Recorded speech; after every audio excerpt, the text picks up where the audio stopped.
लोकसभा चुनाव के नतीजों के बाद आम आदमी पार्टी ने दिल्ली में अकेले विधानसभा चुनाव लड़ने का ऐलान कर दिया है। दिल्ली के मंत्री और आम आदमी पार्टी के नेता गोपाल राय ने कहा कि आम आदमी पार्टी विपक्षी दल इंडिया गठबंधन का हिस्सा होने के बावजूद 2025 का दिल्ली विधानसभा चुनाव अकेले लड़ेगी। गोपाल राय ने कहा कि जहां तक विधानसभा चुनाव का सवाल है, किसी अन्य पार्टी के साथ कोई गठबंधन नहीं किया गया।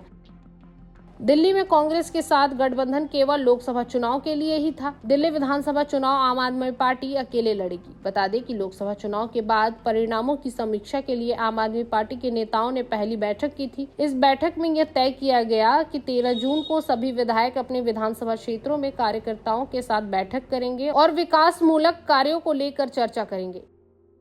ये पूछे जाने पर कि चुनाव में क्यों हारे, गोपाल राय ने कहा कि आम आदमी पार्टी के इतिहास में पहली बार पार्टी ने इतनी विपरीत परिस्थितियों में चुनाव लड़ा। हमारे मुख्यमंत्री और सभी नेताओं को पकड़कर जेल में डाल दिया था। बैठक में हमने तय किया कि चुनाव की वजह से आचार संहिता लागू थी, जो काम रुके थे उनको करवाएंगे और विधानसभा चुनाव के लिए तैयारी करेंगे। आप नेता ने कहा कि यह पहले दिनों से ही स्पष्ट है कि लोकसभा चुनाव के लिए इंडिया गठबंधन बना है। जहाँ तक विधानसभा का सवाल है, कोई गठबंधन नहीं हुआ है। आप पूरी ताकत से चुनाव लड़ेगी।